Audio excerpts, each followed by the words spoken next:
Welcome to my home. Please come in. I'm Harriet Taylor Upton, and I'm happy to be with you today. I was born December 17th, 1854, in Ravenna, Ohio, to attorney Ezra B. Taylor and Harriet Fraser Taylor. When I was 8 years old, my parents and my younger brother Hal, we moved to Warren, Ohio, into this house at 380 Mahoning Avenue, across the street from Colonel Perkins and his family. I was not a particularly good student. I preferred to tell jokes, make people laugh. I did one summer take several of my young friends to the Red River Run and baptize them according to the Episcopal prayer book. I had memorized it. Well, when the neighbors found out, they encouraged my mother to discipline me. So she said she would. She made me stay in the house one whole day, and she played with me for the whole day. I love to write, and I'd like to share with you a couple more of my reflections when I was a young child. I have sometimes thought I might have made a successful businesswoman if I had had sufficient encouragement when young, but I was always thwarted in my endeavors. I once went into the country and gathered many quarts of elderberries. Barefooted, I walked down Mahoning Avenue and out High Street, then the two main residential streets, peddling them to my mother's friends. I gathered in nearly $3. Some people must have overpaid me, for I never could have carried enough berries, the sale of which would have amounted to that sum. So mortified was my mother, not only at the thought that I should have been on the street barefooted, but that I should have solicited her friends, that she tidied me up, made me cover my route all over again, and return the money and apologize. I remember when my mother came to me and asked if it were so that 6 of us children had a secret box into which we put letters for one another. We were 3 boys and 3 girls. I never remember my mother to have a more serious look. In my absolute innocence, I led my mother to the box, which happened to be a hole dug in the ground with a big piece of sod laid over it. She took it off, and there lying in the bottom as a letter from me to my boy, she tore it open, her hands fairly trembling, and read, "Dear Will, I don't care what you say or think. Sport, my dog, can lick yours, and I dare you to let them try. Hattie." Attending church with my grandparents, I asked my grandmother, why couldn't grandfather sit with us? And as she led me out of the old cold place I hated, she whispered rather gently, "Hush, don't you know it is wicked for men and women to sit together in churches?" I didn't know that it was, but there was something about her earnestness which satisfied me.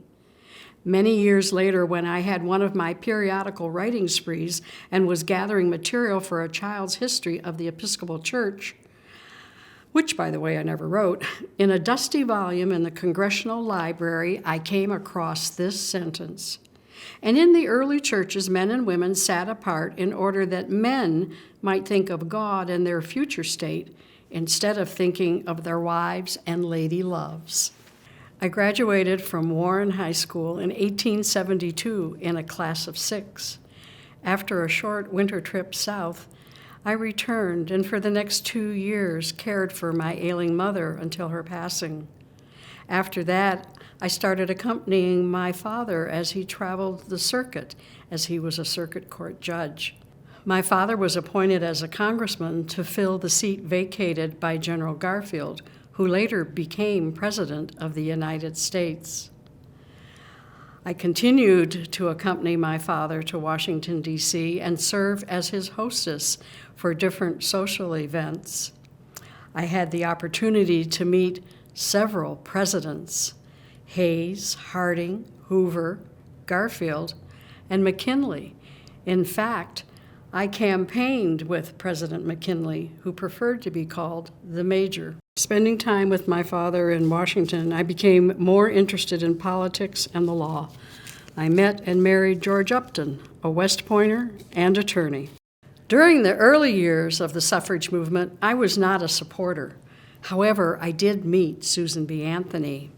After spending time with her, listening and learning and doing some research, I became an avid supporter of the movement. In fact, Susan and I served on the national level for the next 30 years. I first worked on the publicity committee, and then I became the auditor, and then the treasurer. And as a matter of fact, the headquarters of the National American Women's Suffrage Association was located here in Warren, Ohio, for 6 years, from 1903 to 1909. Why, Elizabeth Hauser from Girard, she and I worked in the library here and on a daily basis prepared and mailed over 1,000 pieces of suffrage movement literature.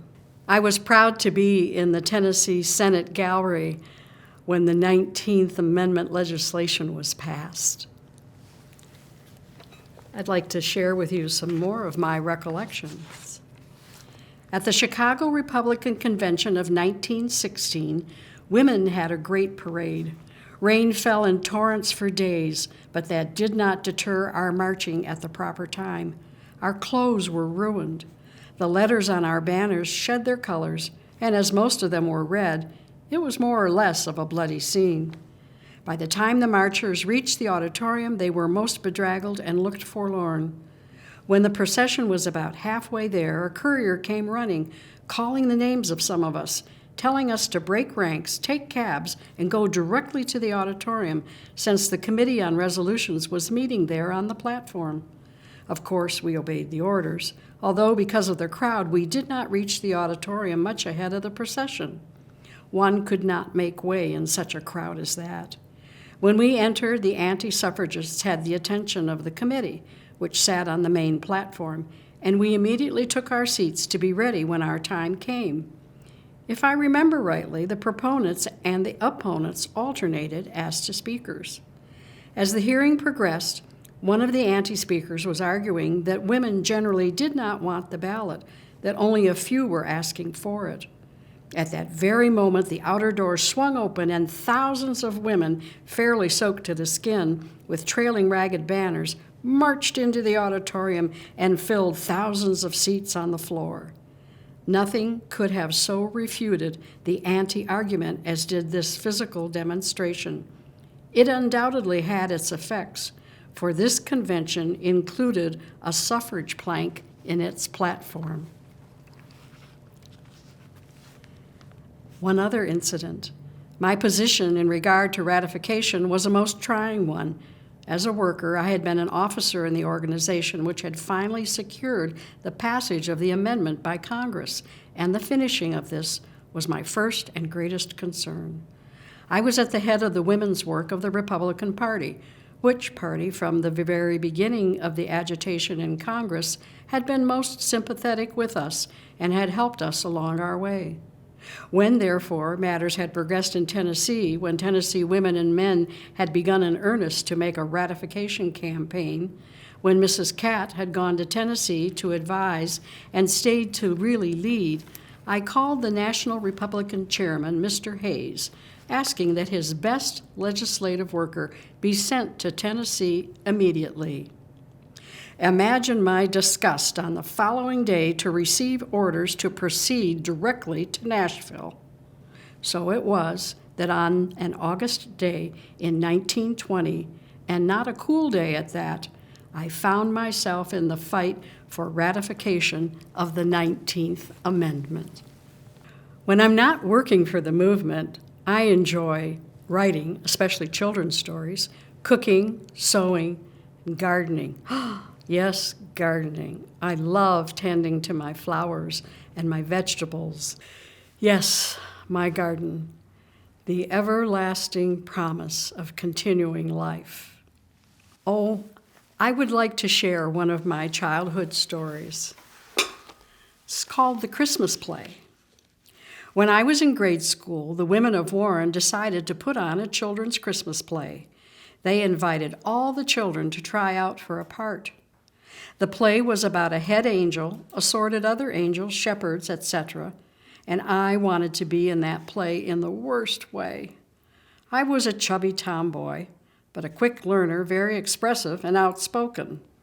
I tried out for all the parts, but I wasn't picked for any of them. Afterwards, I went up to the lady director and asked her why. The woman answered, "You were just too heavy." I went home and fumed, and then decided to go to all the rehearsals, learn all the parts, and know all the stage directions. And that's exactly what I did. Then, lo and behold, the night before the play, the head angel got sick. The ladies came to me and asked me to play the part. What luck! Then, while I was performing in the play and doing a great job, one of the ladies in the audience said in a loud voice, "Where did they get that fat angel?" There was dead silence, and everyone heard.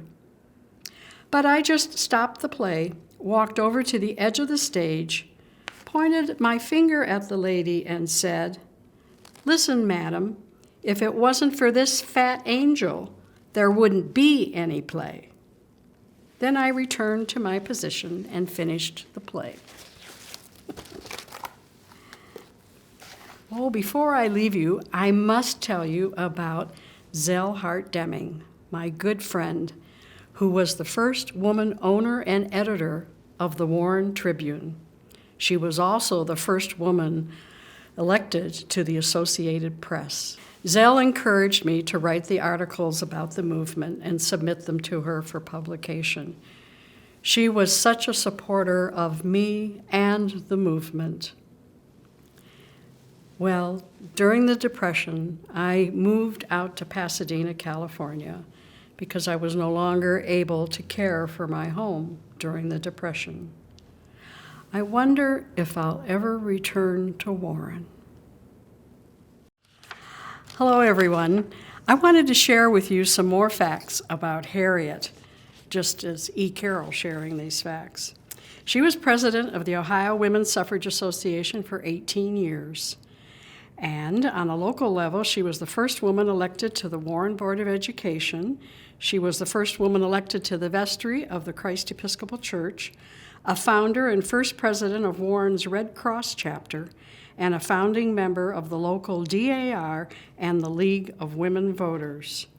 After the passage of the 19th Amendment, Harriet Taylor Upton was appointed the first woman vice chairman of the Republican Executive Committee.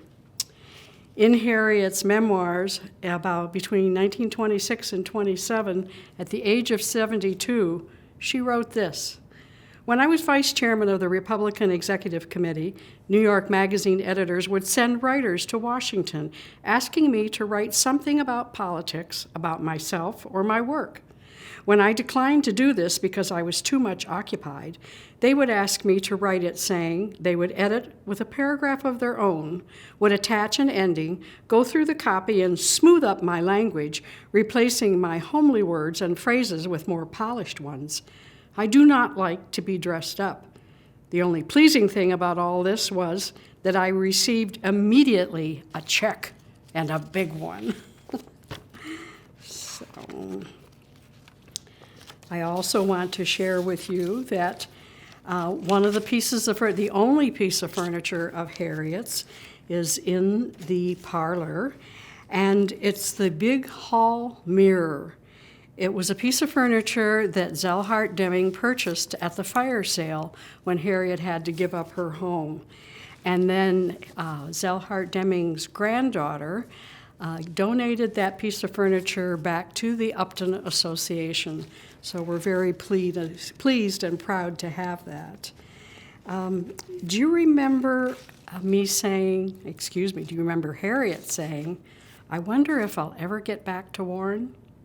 Well, I'm happy to say, after a 1.5-year-long effort led by Ken Conklin of fulfilling all the legal requirements to bring Harriet's ashes home, because she was buried in a Pasadena pauper's grave, Judge Mary Thornton House approved our petition. And on October 8, 2011, Harriet's ashes were placed in a gold box inside a special vault and buried in a special place in her garden. And of note, The judge, Mary Thornton House, flew from Pasadena, California, to participate in the special funeral that was held for Harriet Taylor Upton. And this Random Recollections is a book that was written by the late Lana Eisenbraun, a member of the Upton Association, tells all about Harriet. Also, did you know that the Upton House is available to rent for birthdays, weddings, graduations, anything, the beautiful house and gardens. And we also have a beautiful Warren Women's Park across the street in between City Hall and the Kinsman House. And there, bricks can be purchased in honor of, in Thanksgiving for, in special recognition of a special woman in your life. We look forward to seeing you. Come visit us anytime. Thank you.